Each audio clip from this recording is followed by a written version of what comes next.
Kita dari kelompok 2 akan mempresentasikan tentang prinsip-prinsip pengembangan kurikulum. Prinsip yang pertama, kurikulum satuan pendidikan atau jenjang pendidikan bukan merupakan daftar mata pelajaran. Atas dasar prinsip tersebut, maka kurikulum sebagai rencana adalah rancangan untuk konten pendidikan yang harus dimiliki oleh seluruh peserta didik setelah menyelesaikan pendidikannya di satu satuan atau jenjang pendidikan tertentu.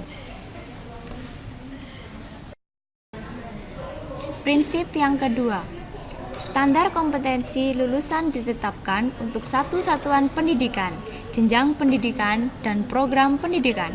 Sesuai dengan kebijakan pemerintah mengenai wajib belajar 12 tahun, maka standar kompetensi lulusan yang menjadi dasar pengembangan kurikulum adalah kemampuan yang harus dimiliki peserta didik setelah mengikuti proses pendidikan selama 12 tahun. Prinsip yang ketiga, model kurikulum berbasis kompetensi ditandai oleh pengembangan kompetensi berupa sikap, pengetahuan, keterampilan berpikir, dan keterampilan psikomotorik yang dikemas dalam berbagai mata pelajaran.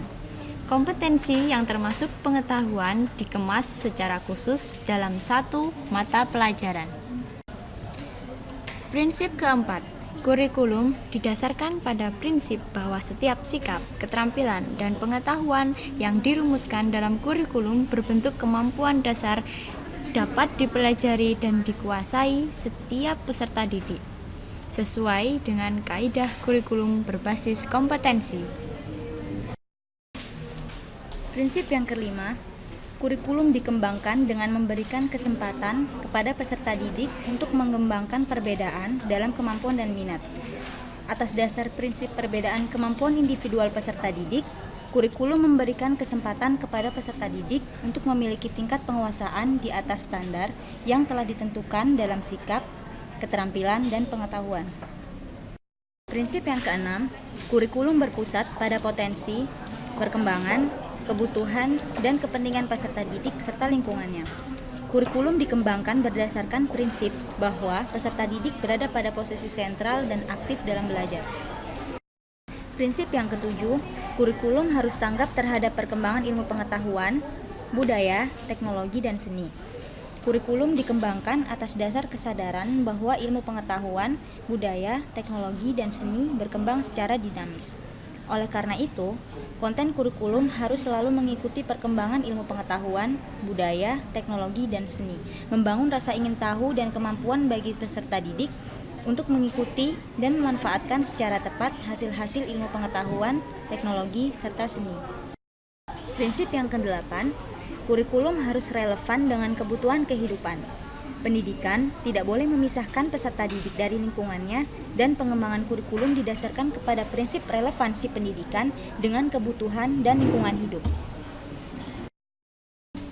Prinsip yang ke-9, kurikulum diarahkan kepada proses pengembangan, pembudayaan, dan pemberdayaan peserta didik yang berlangsung sepanjang hayat.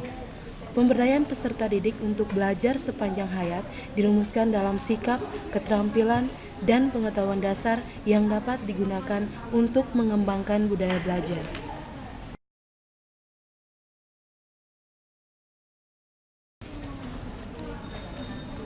Prinsip yang ke-10, kurikulum dikembangkan dengan memperhatikan kepentingan nasional dan kepentingan daerah untuk membangun kehidupan bermasyarakat, berbangsa, dan bernegara.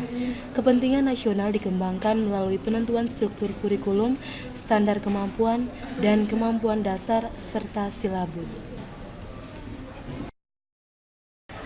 Prinsip yang ke-11, penilaian hasil belajar ditujukan untuk mengetahui dan memperbaiki pencapaian kompetensi. Instrumen penilaian hasil belajar adalah alat untuk mengetahui kekurangan yang dimiliki setiap peserta didik atau sekelompok peserta didik. Sekian presentasi dari kami kelompok 2, semoga bermanfaat untuk teman-teman semuanya. Wassalamualaikum warahmatullahi wabarakatuh.